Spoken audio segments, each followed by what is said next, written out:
Quiero que leamos juntos una porción del Evangelio de Juan, capítulo 4. Hace un tiempo atrás, Dios me pidió que predicara una palabra que tenía que ver con el hacha que se le cayó a un siervo de Eliseo. Y me acuerdo que leí el texto y si había un texto seco de cosas era ese. ¿Qué hay acá? Así que empecé a preguntar, Señor, ¿qué hay acá? ¿Qué más hay acá? Y volví a leer, porque el texto termina ahí, que recuperó el hacha y se lo entregó, y ahí es como si uno se queda con lo, no hay una enseñanza, ¿cuál es la ilustración? Así que estuve esperando por mucho tiempo. Desde ese tiempo practico esto. ¿Qué hay acá? ¿Qué más hay acá? Y en el Evangelio de Lucas capítulo 4, después de la tentación de Jesús, después de el comienzo del ministerio, en el versículo 16 dice: vino a Nazaret donde se había criado, y en el día de reposo entró en la sinagoga conforme a su costumbre y se levantó a leer. El pueblo de Israel tiene lo que los bautistas tenían en un tiempo, que cada 4 años se renovaba el estudio de la Biblia, desde Génesis a Apocalipsis. Era un programa que se reciclaba. Y los niños que estaban en la escuela dominical, después de 10, 12 años, se conocían no solo todas las historias, se conocían toda la Biblia. Porque cada 4 años repasaban la Biblia. No es así ahora.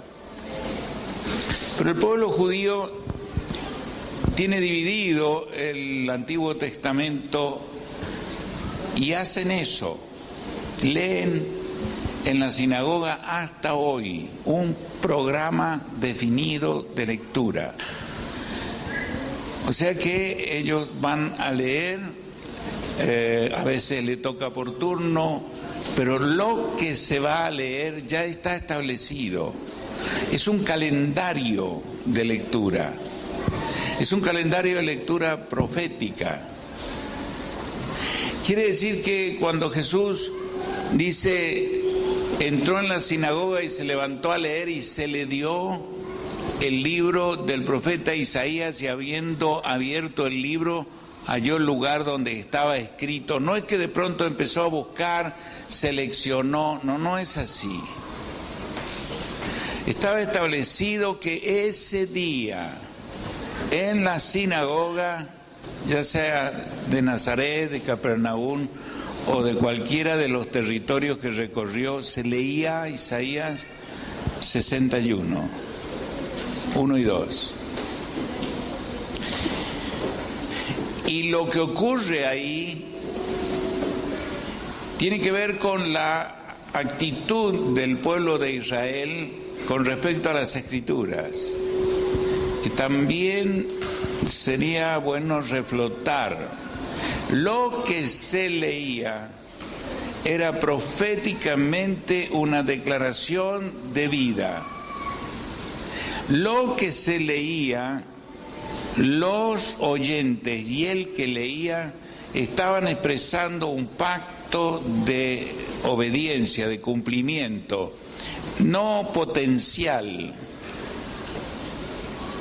Con esta introducción, yo quiero que volvamos a leer este viejo texto que hemos leído por mucho tiempo y que, como suelo decir, cuando algo ha perdido filo, le llamo espuela de gaucho viejo.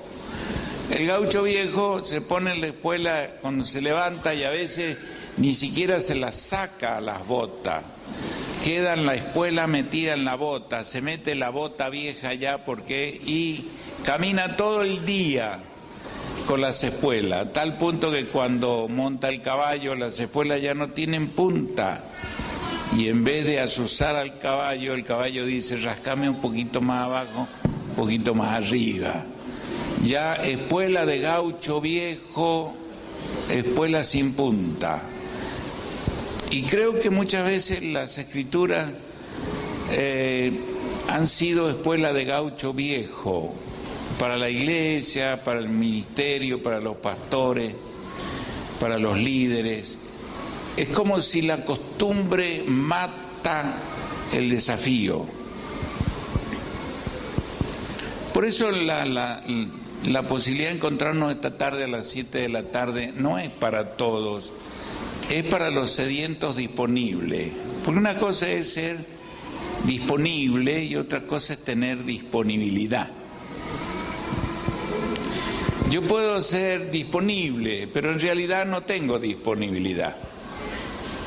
Yo estoy dispuesto, pero no tengo disponibilidad de tiempo, de energía, de consagración, de esfuerzo, de sacrificio, de inversión. Y en este tiempo de renovación, de cambiarle la cara al templo, hemos visto mucha gente con disposición, pero también con disponibilidad. Algunos han dejado de hacer otras cosas porque querían ser disponibles. No solo querían expresar una disposición, cuente conmigo, pastor. Te espero a las 7 de la tarde.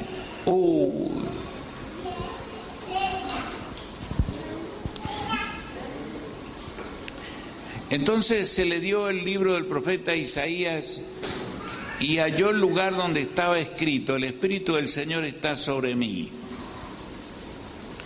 por cuanto me ha ungido para dar buenas nuevas a los pobres, me ha enviado a sanar a los quebrantados de corazón, a pregonar libertad a los cautivos, vista a los ciegos, a poner en libertad a los oprimidos y a predicar el año agradable del Señor.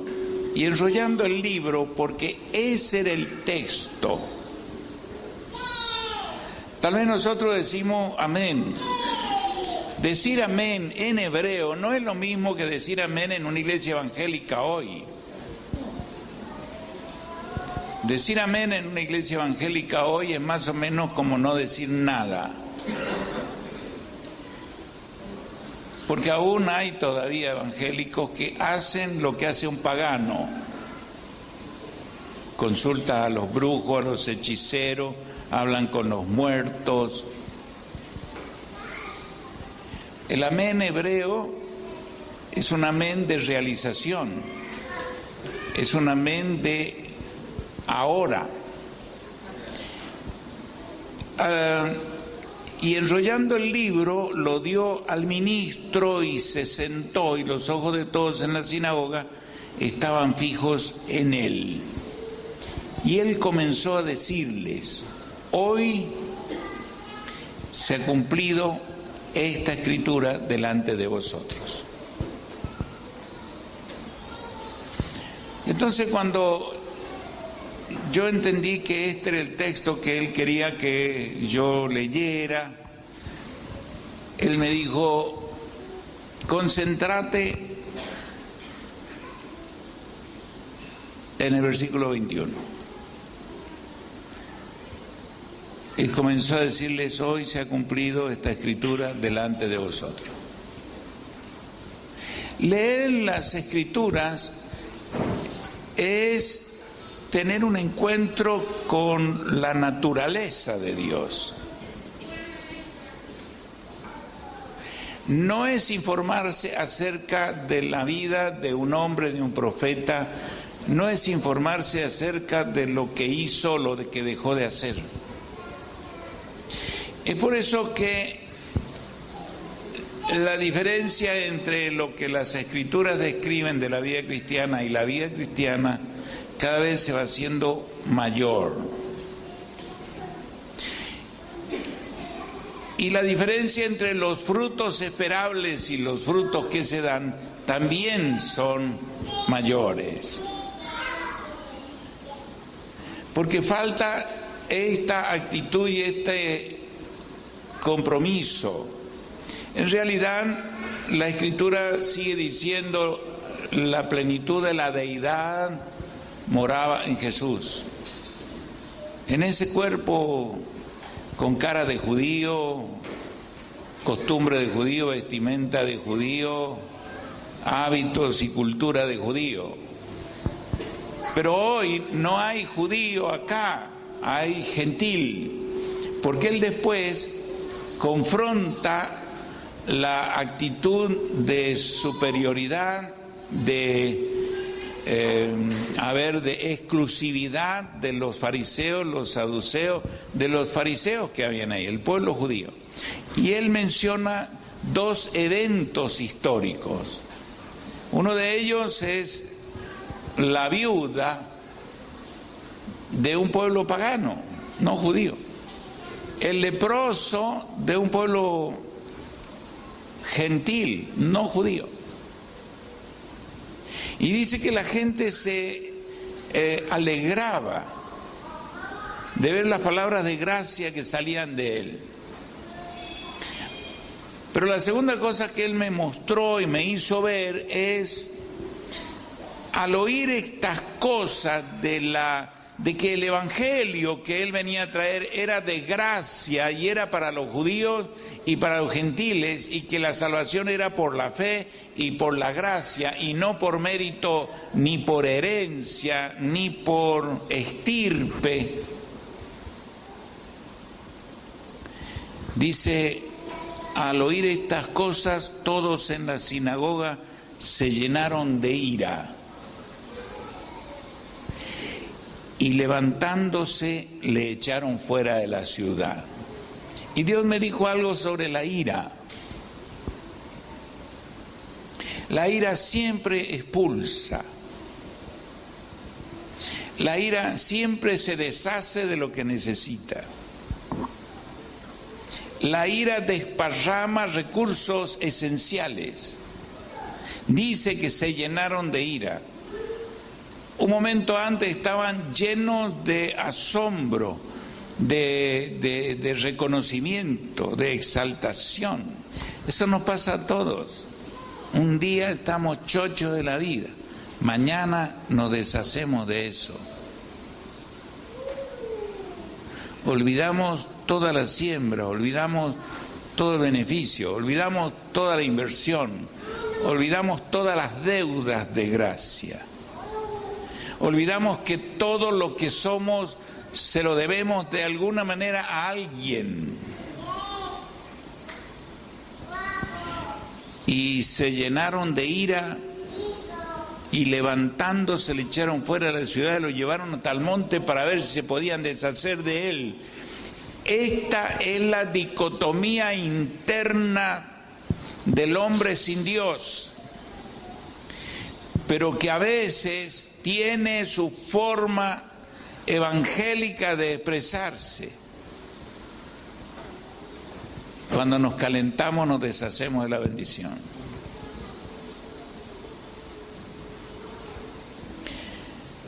Pero volvamos al primer evento. Los ojos de todos en la sinagoga estaban fijos en él. Hoy se ha cumplido esta escritura delante de vosotros. Quiere decir que el desafío de ponerse delante de la escritura es encarnar la escritura.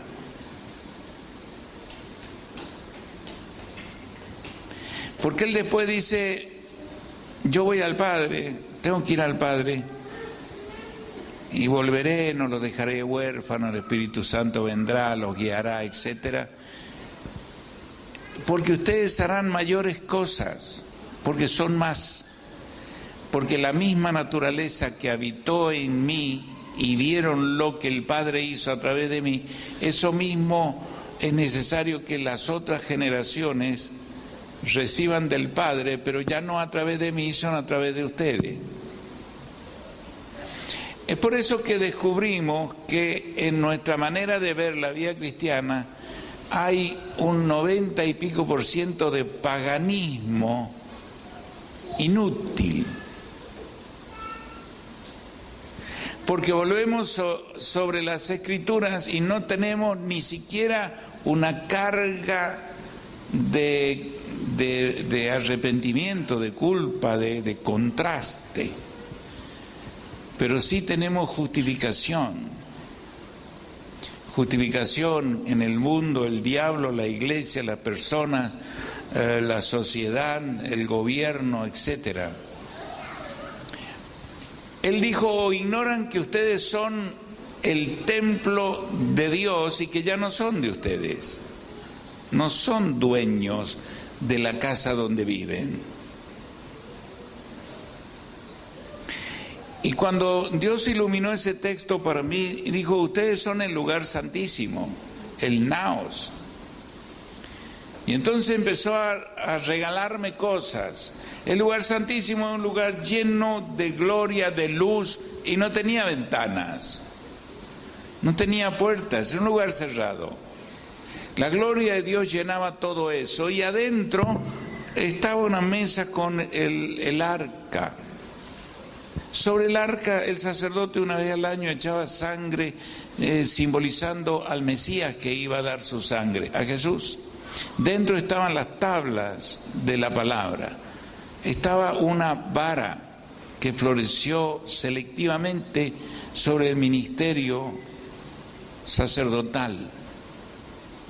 Y estaba el maná. Y esa arca estaba ahí entre la gloria que rodeaba y un cortinado que separaba el lugar santísimo del lugar santo. Un cortinado. Hablando de la fragilidad unida a la gloria. Y la historia bíblica dice que un par de hijos de Aarón, acostumbrados a la vida cúltica, es más o menos como los hijos del pastor, los nietos del pastor, los hijos de los líderes, los que vienen y están acostumbrados a andar, los pequeños que juegan aquí, hijos de los hermanos que están tan en casa aquí como en su casa. Juegan, se suben, van y uno los levanta. Son hijos de todos. Y dice que bajó el nivel de cuidado en lo que hacían. Agarraron un incensario y jugaron allí. Hicieron una travesura privada, diríamos. No había público, no era hora de cultos, no había nadie. Estaban en un lugar, y que dice que mientras ellos hacían eso de una manera ordinaria, salió Gloria y los mató. Y la gloria de Dios pasó por encima del arca. Y a través del arca. Y eso tiene que ver con el desprecio que podemos tener al sacrificio de Cristo en la cruz.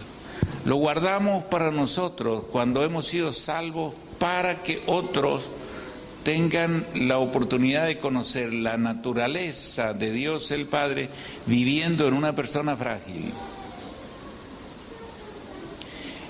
Ocultar eso es tan peligroso como acercarse de una manera ordinaria al lugar donde la gloria de Dios.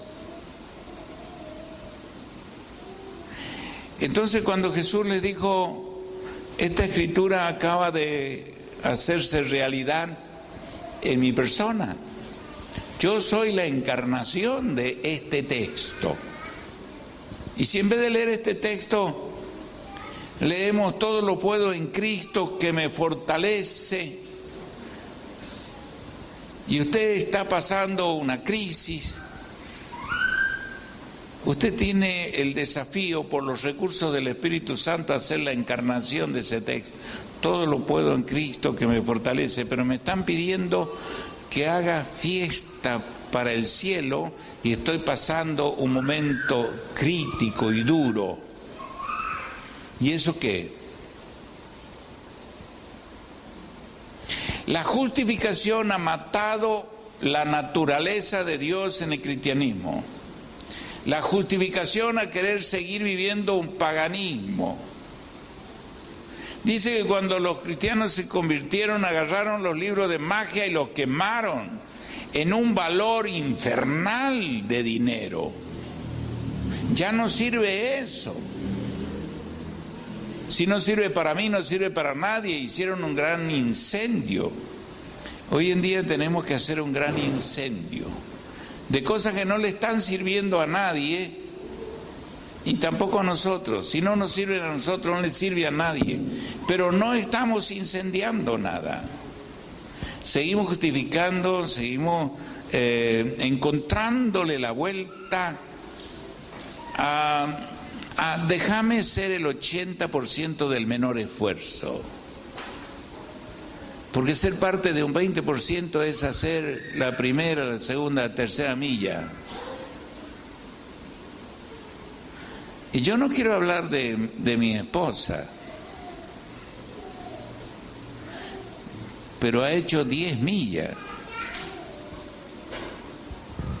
Entonces yo le digo, ¿cómo no va a terminar cansada? No sé por qué me canso tanto. Y yo la miro. Y yo no le digo lo que veo, pero la veo chiquita. Se está achicando. Se está gastando físicamente. Así que también para ella, yo no quiero que siga gastándose físicamente, quiero que siga liberando la naturaleza de Dios en ella y a través de ella. Porque vienen tiempos difíciles, tiempos de mucha pobreza. Por un largo tiempo va a haber mucha pobreza, va a haber quebranto de corazón, van a haber cautivos de diferentes formas demoníacas. Y es ahí donde va a hacer falta que nosotros seamos la materialización, la encarnación de textos claves.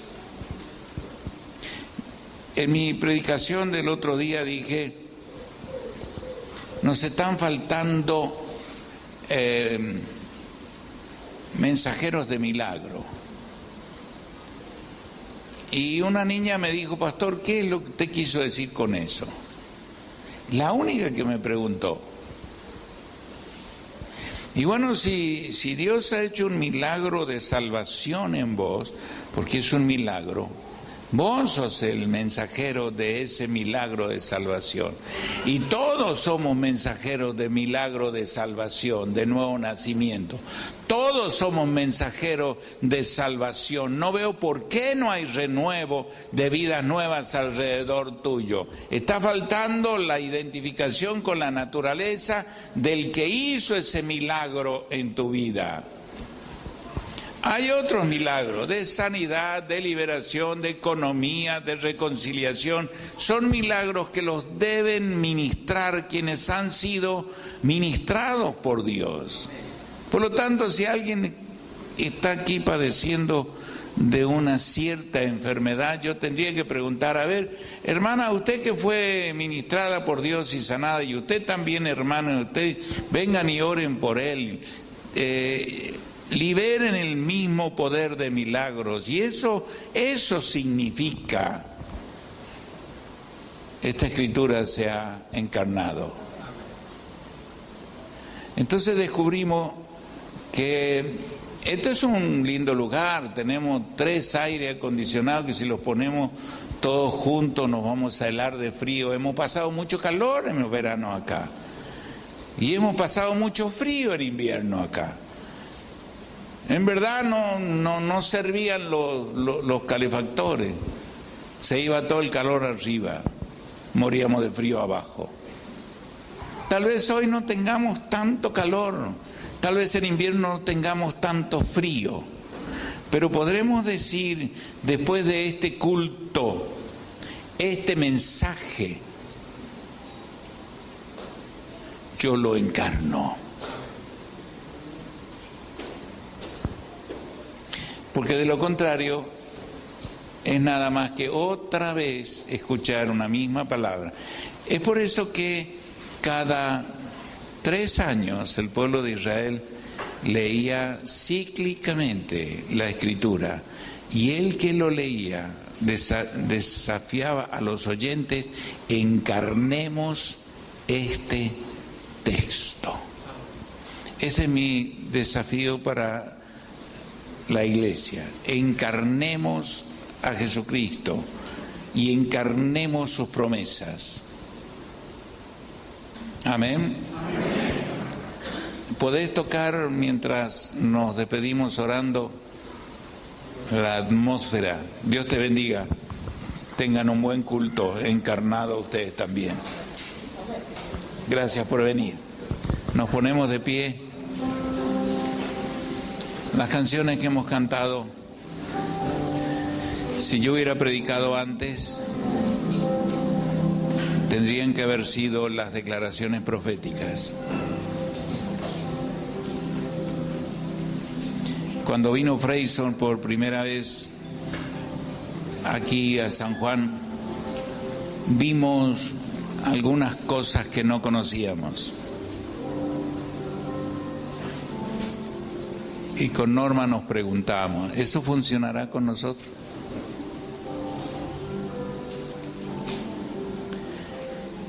Y tuvimos la ocasión de encontrarnos con Serafín Narigón. Él venía con un amigo a vender algunas cosas y estábamos allá en la casa que alquilábamos y él vino con este amigo y oramos por ellos para que pudieran vender. Vendían unas tazas con unas cosas. Y yo estaba con eso de: ¿funcionará esta unción de Freyson en privado? Y oramos por ellos. Y funcionó.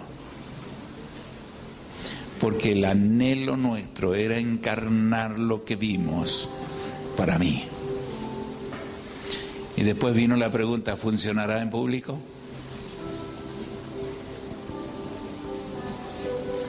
Y había que pisar el agua. Y yo le pregunto: ¿funcionará con usted? Y tendrá que ponerlo a prueba. Porque usted tiene un milagro que lo está dañando. Se llama salvación, nuevo nacimiento, un regalo, cada uno según el don que ha recibido, el don de la salvación. Ministre, hasta que se gaste como buenos administradores de Dios. Y la salvación se ministra a personas no salvas, a personas que están buscando salir, ya sea de la ceguera, de la atadura, de la cárcel, de la maldición del infierno.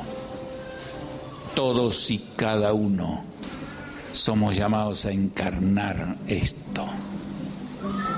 Así que respondan a la pregunta, porque cada uno está viviendo en relación con otros. Y si usted no lo identifica como su hermano en la fe, usted tiene allí ministerio. Señor, gracias por este tiempo extraordinario. Yo te imploro que provoques deshidratación espiritual para que haya una gran necesidad de buscar en las aguas de tu palabra. Espíritu Santo de Dios, glorifica a Jesús y danos a todos salir de aquí con la pregunta clave, más allá de todo lo que está llenando nuestro corazón. podré decir, esta escritura se está haciendo realidad ante uno y otro, ya sean ciegos, cojos, encarcelados, mientras, en tu nombre, Señor. Amén.